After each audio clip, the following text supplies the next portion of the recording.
Assalamualaikum warahmatullahi wabarakatuh. Alhamdulillahirabbil alamin.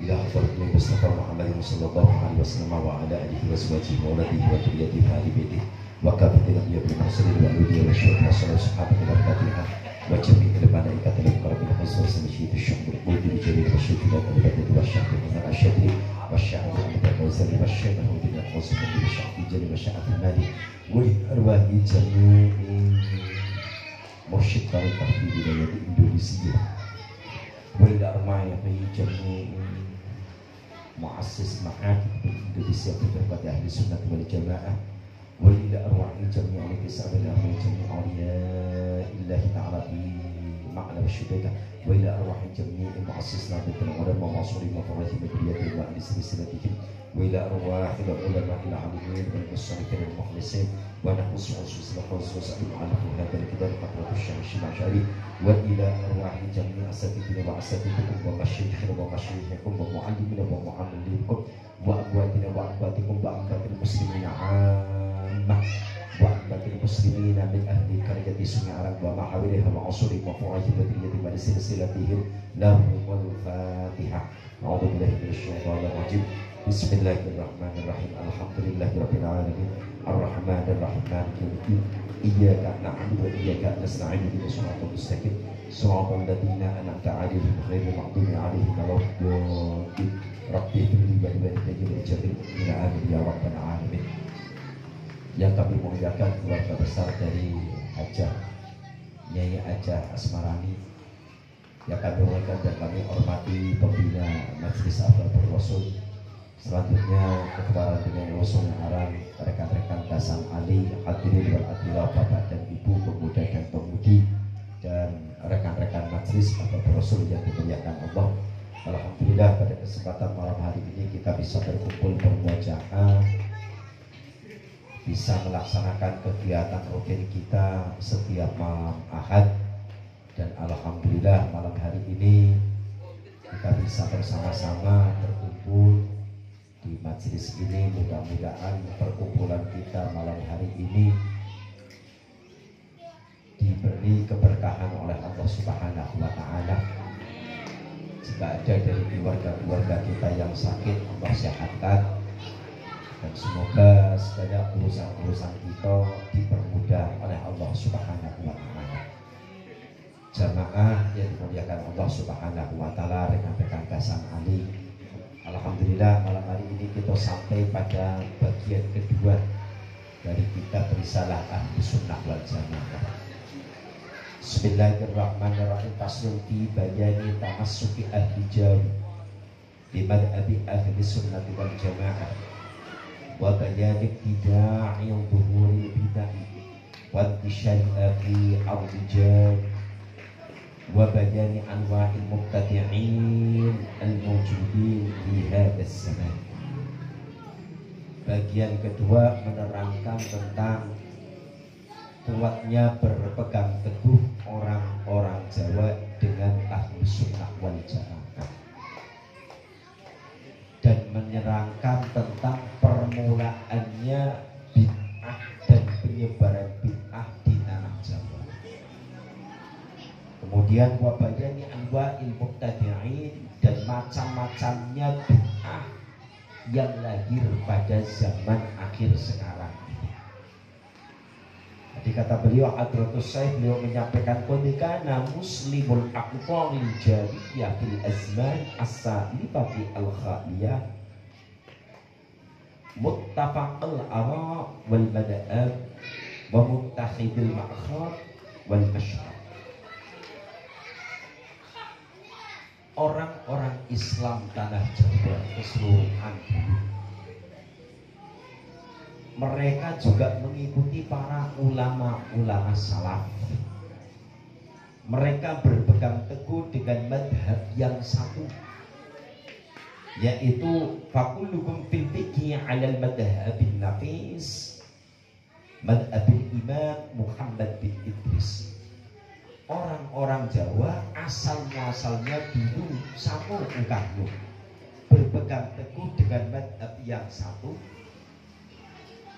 akidahnya ahli sunnah wal jamaah, mengakui 4 imam madhab, namun rata-rata orang Indonesia ini hampir sampai saat sekarang itu 90% bermadhabkan Imam Syafi'i rata-rata. Muhammad bin Idris Asy-Syafi'i, namanya beliau Muhammad, Idris nama bapaknya, Asy-Syafi'i nama daerahnya. Cuma masyhur ya dengan kenalan nama Imam Syafi'i. Imam Bukhari asal negaranya Bukhara. Jadi ini beliau Imam Asy-Syafi'i namanya Muhammad, bapaknya Idris. Ini beliau yang jadi madhab kita adalah mengikuti dan menganut madhab Imam Syafi'i. Nah, Muhammad bin Idris, Muhammad itu ketika kecil itu menjaga makanan dan minuman. Sering, rata-rata lah tahu ceritanya Imam Syafi'i. Dari kecil jago pemakan peminum. Sesuatu yang masuk ke dalam perutnya dijaga niat. Tidak niat hal-hal yang kotor, terlebih najis atau haram. Tidak niat. Ini beliau rata-rata orang kita dari dulu itu nganut dengan paham yang satu, mengakui 4 imam madhab, tapi menganut dengan madhab yang satu, yaitu Imam Asy-Syafi'i. Ini rata-rata. Wafi usuluddin, dalam urusan usuluddin ala madhabil Imam Abil Hasan Asy-Syadzili, dalam ilmu tasawufnya kita mengikuti bermadhab menganut dengan beliau Imam Abil Hasan Al-Asy'ari. Itu jadi dalam kitab Usuluddin Fiqih kita mengikuti apa yang dipendapatkan oleh Imam Abil Hasan Al-Asy'ari.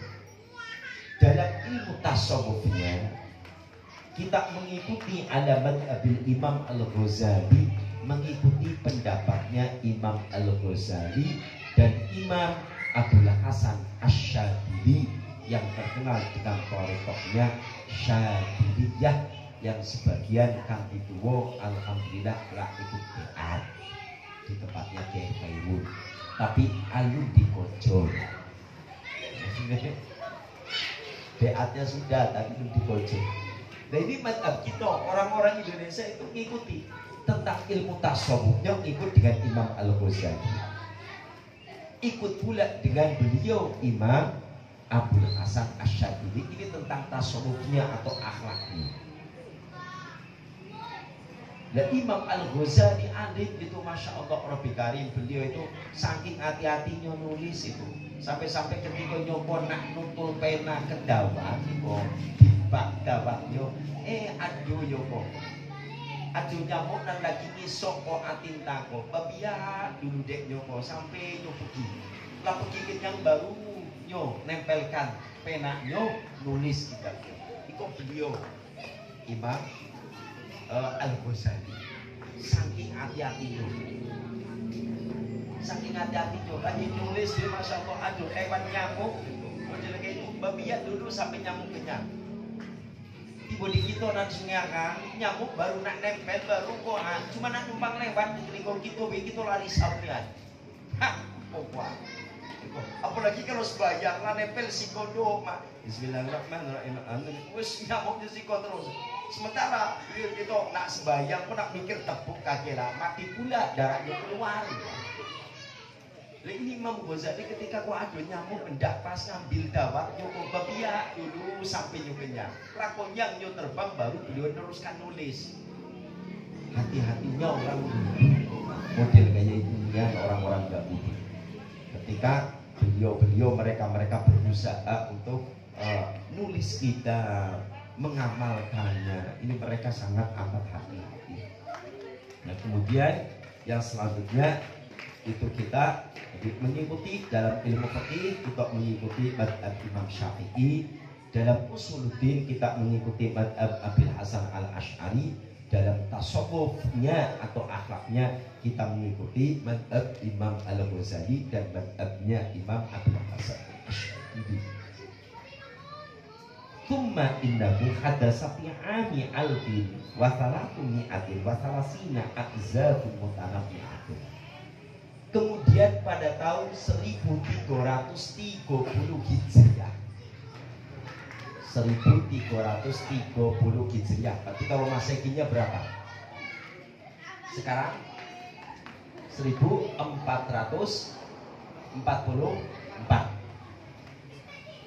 Dulu 1330. Berarti kurangnya berapa tahun? Nah, coba itu. Sekarang 1444 Hijriah. Di tahun 1330 Hijriah ini mulai apa? Bermunculan macam-macam bid'ah.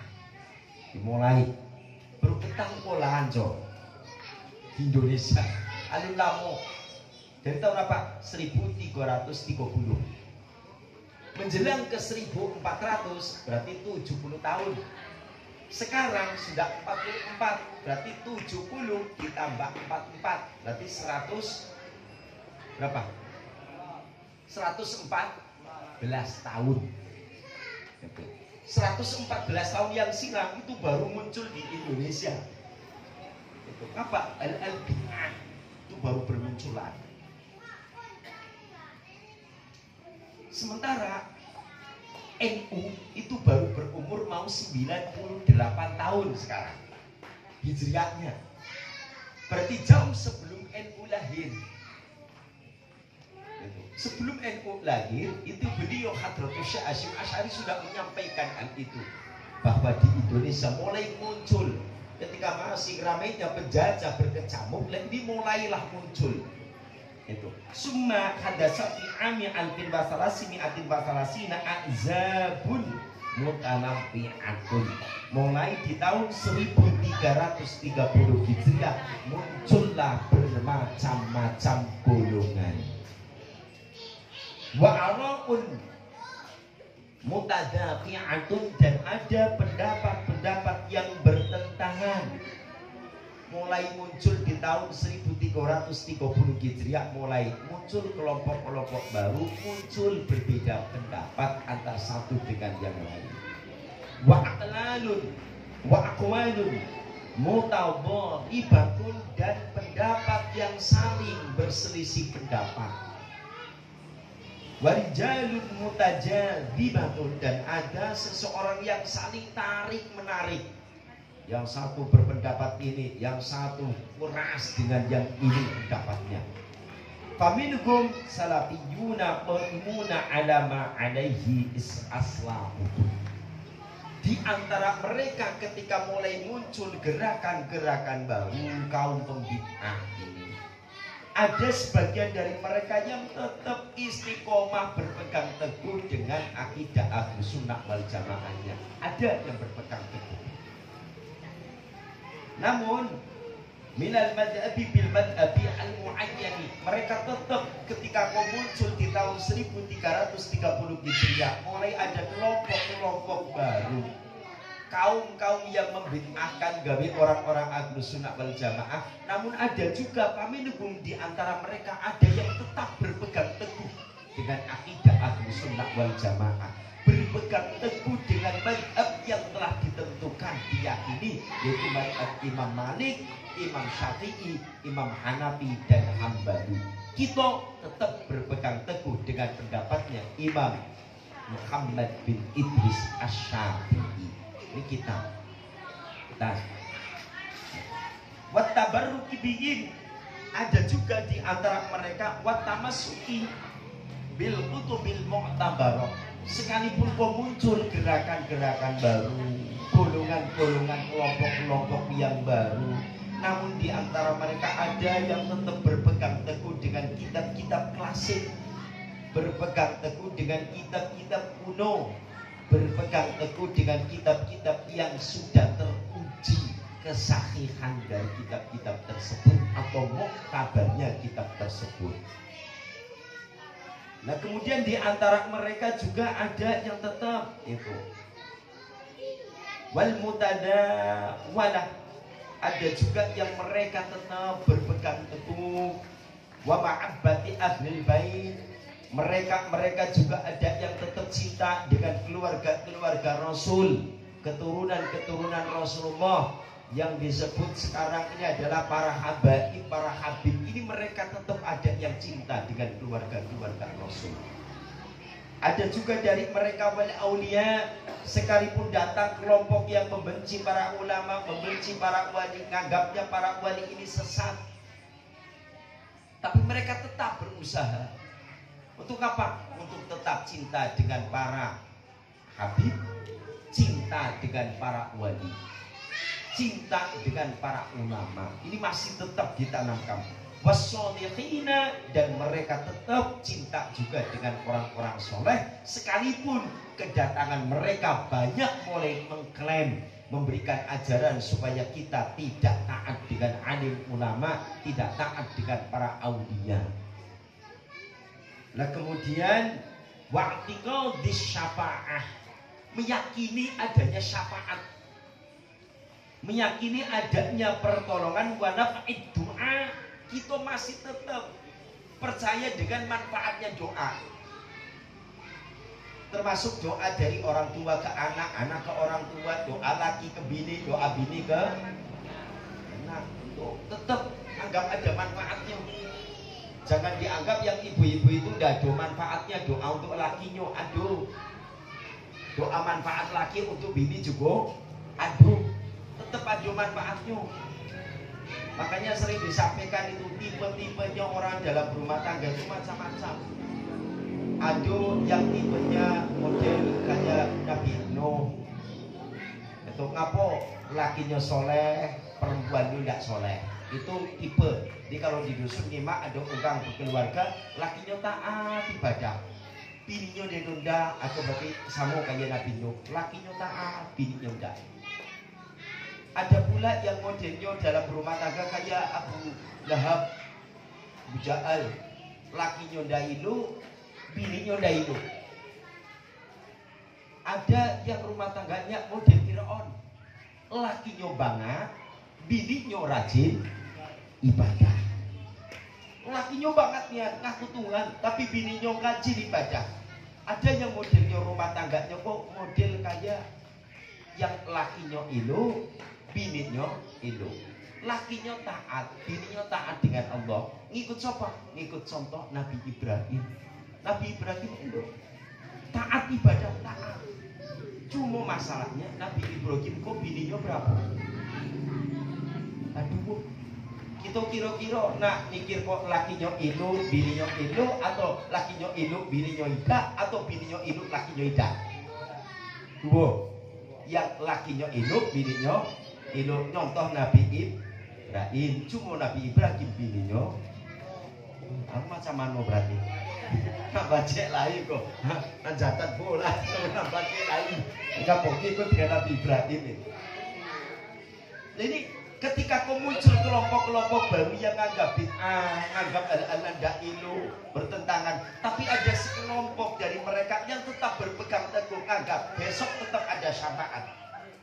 Manfaatnya doa tetap akan ada, wa naf'id du'a wa tawassul. Manfaatnya tawasul itu tetap ada. Ila hadratin Nabi Mustafa Muhammad sallallahu alaihi wasallam wa ala alihi wa azwajihi wa auladihi wa dzurriyyatihi wa ahli baitihi. Itu namanya tawasul. Ila hadrati bapak awak, itu namanya tawasul.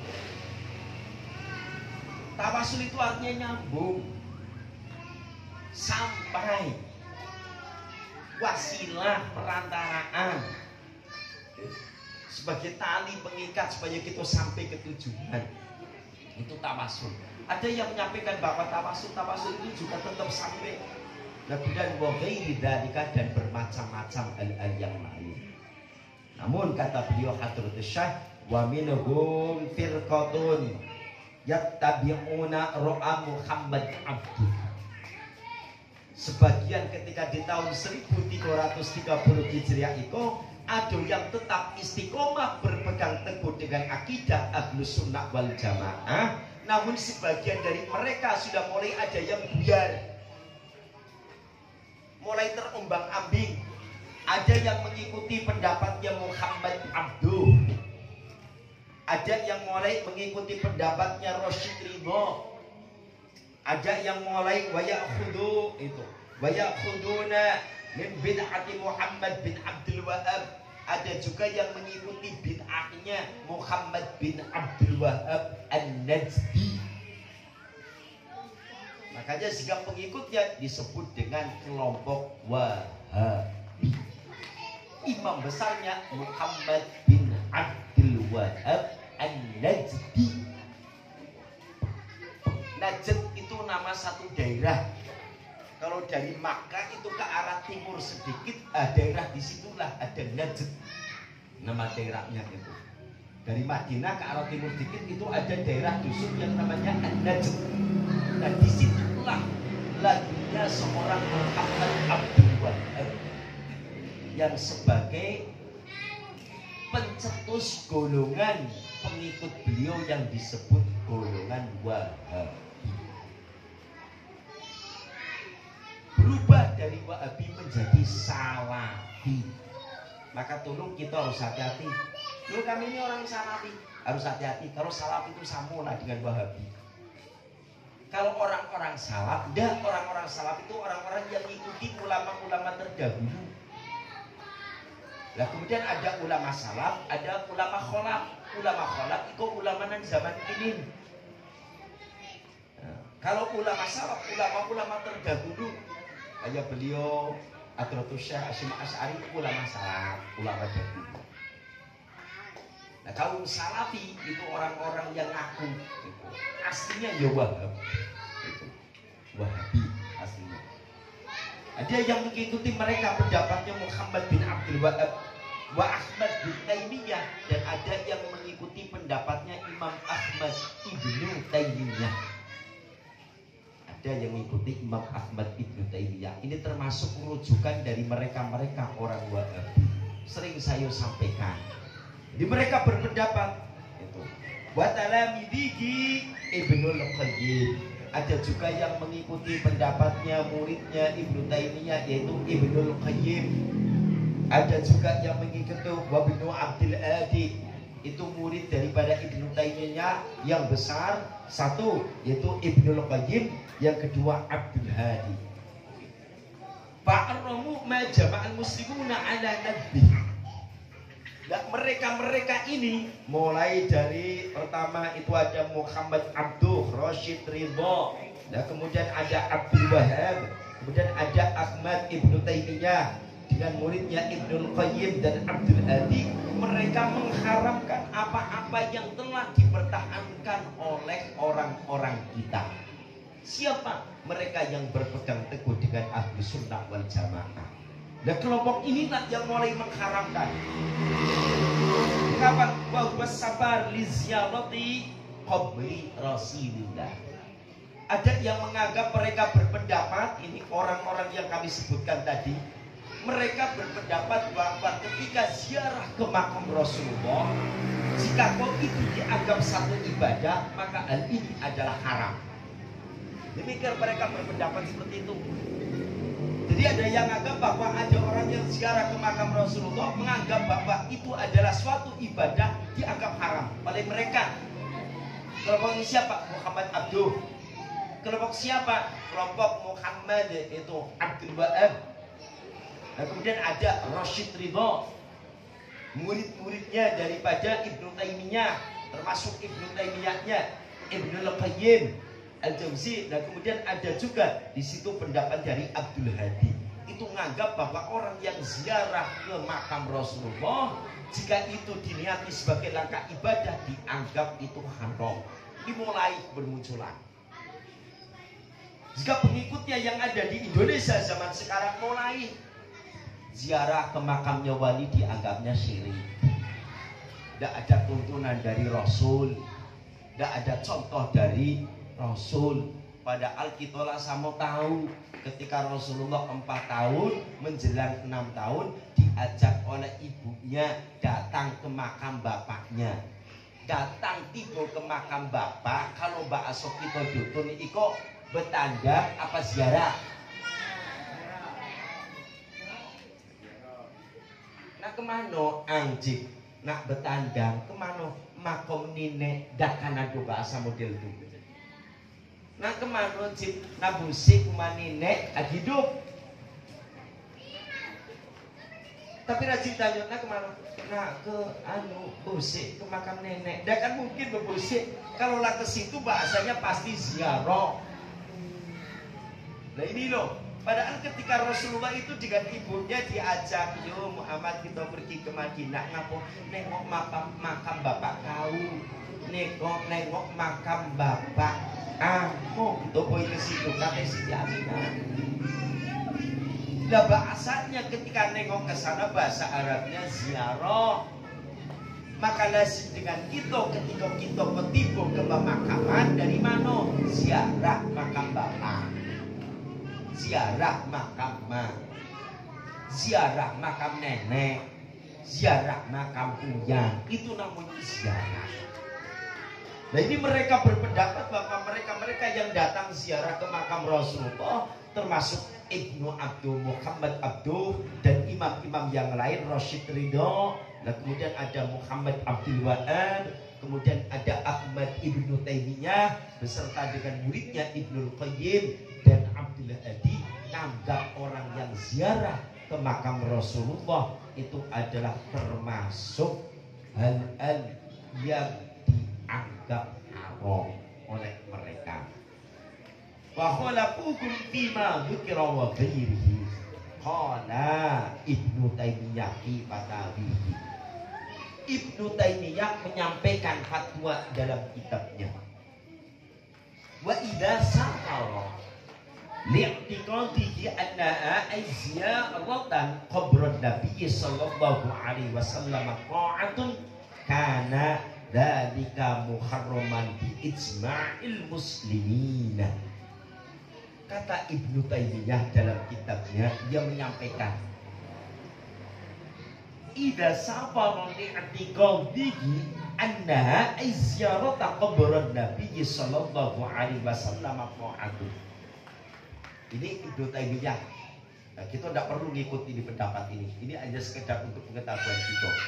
Kata Ibnu Taimiyah, jika seseorang meyakini ketika datang ke makam Rasulullah itu dianggap satu ketaatan, satu ibadah, kata Ibnu Taimiyah, kana dzalika muharraman, maka hal itu adalah haram. Nah, sudah. Pertanyaannya, kalau haram berarti orang ziarah, orang berangkat haji dadolai. Orang berangkat haji dadolai. Kenapa orang ziarah, orang berangkat haji pasti nanti mampir ke Madinah. Di Madinah nanti mampir kemana? Ke rumah Rasulullah dan mimbarnya. Baina antara rumah Rasulullah dan mimbar Rasulullah. Disitulah di tengah-tengah antara itu ada yang disebut raudhah, yang jadi kejadian orang-orang berangkat haji. Untuk apa? Berdoa di raudhah. Makbul, doa langsung melesat ke sana, langsung diterima oleh Allah. Dia tameh. Dan kemudian nanti dari samping raudhah berapa jarak dari situ, aduklah di situ ada makam Rasulullah. Nah ini. Nah kalau orang-orang kita mengikuti pendapatnya Ibnu Taimiyah, yo sengsara gitu. Sementara orang ziarah pergi haji sana, yo ziarah ke makam Rasulullah. Di situ juga ada makam Ibrahim, ada makam tempat berpijak kakinya Nabi Ibrahim.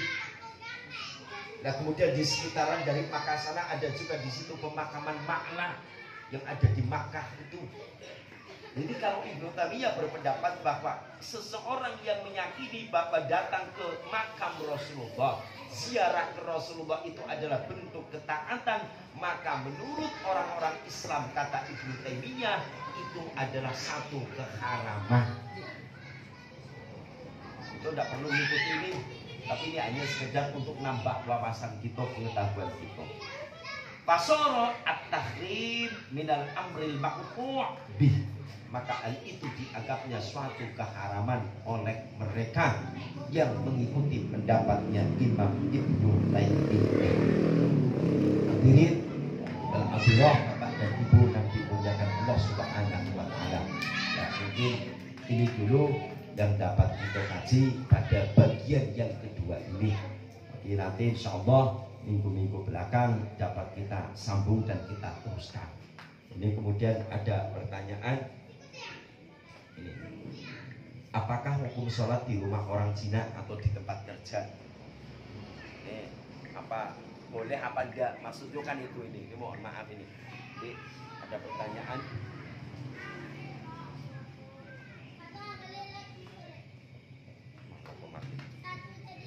Di hukum sholat di rumah orang Cina boleh apa enggak? Jadi kan pertanyaannya itu ini. Iya, Be.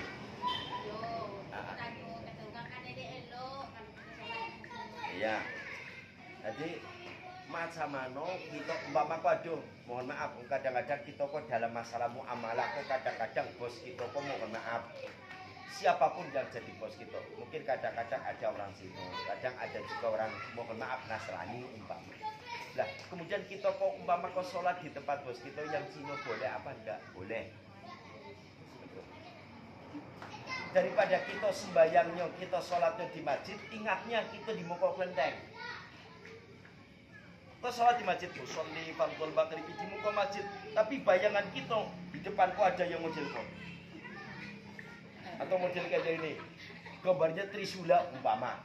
Nganggapnya model kayak itu padahal lagi sholli fardhul maghrib. Sengaja Pak sembayang maghrib. Niatnya model kayak itu, tapi anggapannya ketemu pula dengan Dewa Krishna. Dada itu umpama nganggapnya model kayak itu. Masih mending di rumah orang Cina kita tetap bahwa di hadapan kita tuh kita lagi menghadap, kita lagi bercakap dengan Allah Subhanahu wa Ta'ala. Boleh apa enggak? Boleh. Ndak iluk yo memang kurang iluk.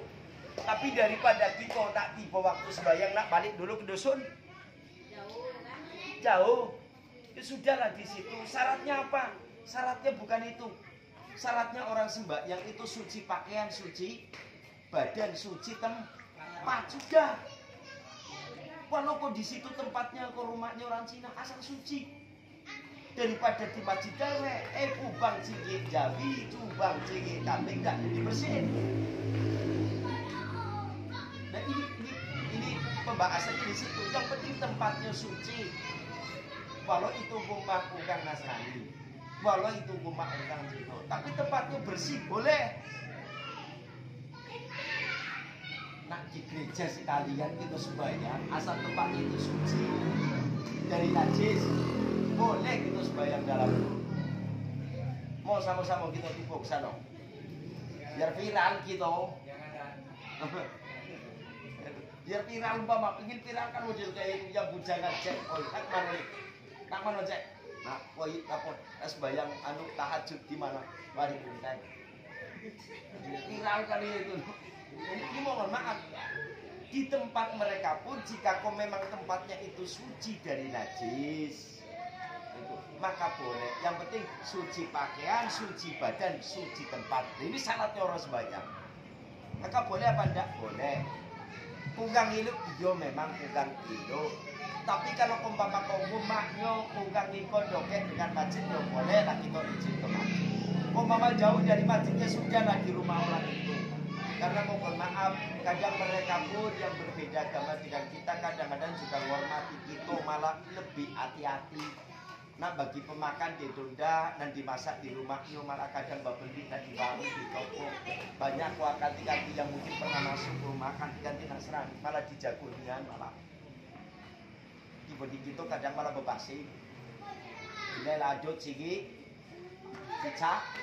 Lagi yo untuk ngadu lumayan karena kopinya kurang ya tambah hitam itu tambah ais bising lah itu malah bebasi jadi boleh apa enggak boleh ukang hidup yo nelah memang bi ukang hidup tapi daripada umpama kok kita nak balik dulu atau mungkin nak ke masjid agak jauh rumahnya yuk hiduplah di situ ndak apa-apa nah mungkin itu bi itu ada lain kok lama kalau dulu Pak ada pertanyaan-pertanyaan itu sekarang kok baru kok muncul lah itu kok itu aduk layang jadi itu apakah boleh apa enggak itu balik rumah jauh ya sudahlah di situ itu kalau ada surau yo memang di surau tapi mama kok surau juga ndak ada ya sudah di rumah beliau ndak apa-apa kita lah alhamdulillahnya apa? Walau kok kita kojo dengan orang Nasrani, tapi kita nak sembahyang beda dilarang. Kan alhamdulillah, nak sholat tidak dilarang.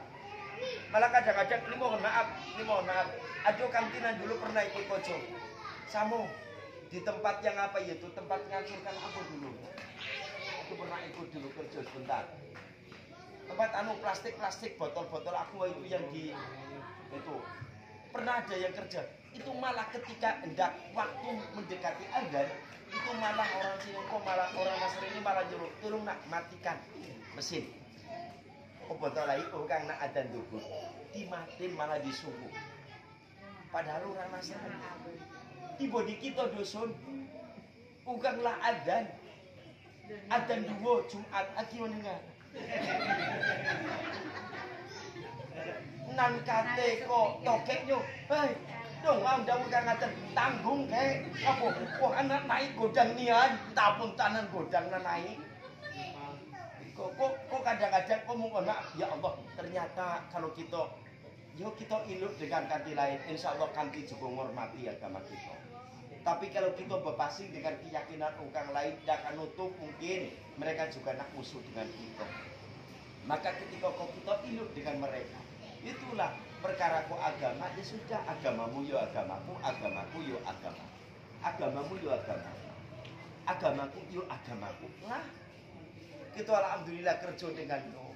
Masih cukup kita diizinkan nak sholat di tempat juga alhamdulillah. Nah ini makanya saya kasih contoh, awak kok pernah bercakap ada kantina benar di Bojo itu bunyi mesin itu nah untuk menghancurkan kok dari boke-boke botol aqua. Itu pernah dipisahkan dan nak tiba waktu sembahyang disuruh matiin. Loh, matiin dulu loh. Ungkang lagi ngaji di masjid, duhur menjelang adzan kok suruh dimatiin. Kaki ungkang lah adzan lah sembahyang baru jam 1 lah istirahat rombong turun sembahyang baru suruh dihidupkan lagi. Anta asar suruh dimatikan lagi. Loh malah itu hormatinya model kayak itu. Kita kadang-kadang yang muslim kadang-kadang ungkang adzan agiyo nyantai. Ungkang adzan padahal iluknya kalau dengar orang adzan aktivitas kita berhenti. Iluknya dengar orang adzan walaupun dengar pulau pekan nyap dulu. Iko kadang hebat nian di apa namanya itu nada derinya yo asal waktu salat Allahu Akbar Allahu Akbar matiin terus apa main shot kok kan apa kadang bumi model kayak kok tapi kan apa ya tenang dengan rombong kok enggak juga bang sonela bang apa Diau, majau. Lagalak dia nak cakap model kayak ini, tapi aki yo model kayak kok. Antak kono lali. Kalau nak nantang jangan model toncu. Kalau nak betinju nian.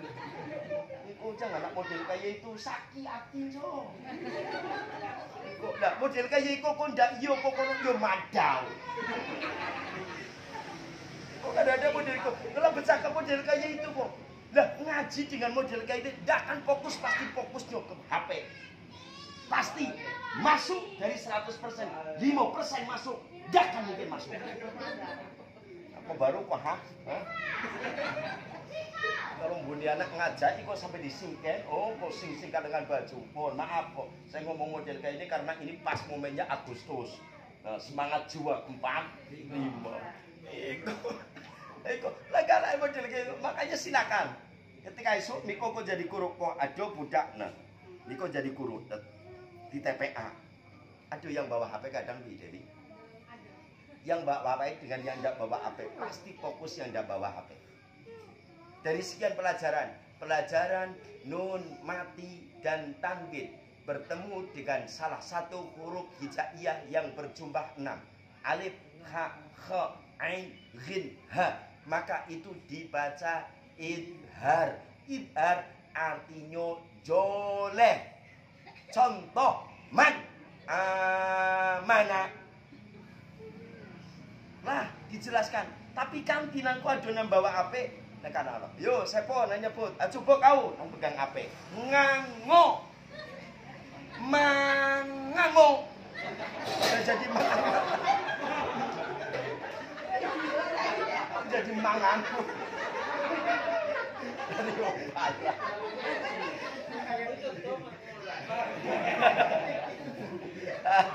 Yo lah dulu kok Oh kakek kalau abak dak batasi malah budian kau dengan sak tinju kau dengan dokumen dulu. Iko dulu nandape kita kaji pada kesempatan malam hari ko. Mari sama-sama kita tutup dengan doa. Mudah-mudahan apa yang kita kaji. Jadi dari pertanyaan itu tadi boleh itu sembahyang di tempatnya tempat kerja kita boleh. Itu boleh sholat di tempat kerja itu boleh. Walau itu orang Nasrani tidak masalah. Jadi mungkin ini mudah-mudahan ada manfaatnya apa yang kita kaji pada kesempatan malam hari ko. Yo Al-Fakir tutup sama-sama dengan doa kafaratul majlis. Subhanakallahumma wa bihamdika asyhadu an la ilaha illa anta astaghfiruka wa atubu ilaik. Jadi mohon maaf itu kalau saya bongi-bongi model itu. Dan dunia niatan nak bongi-bongi itu tidak ada. Tapi nyimak niko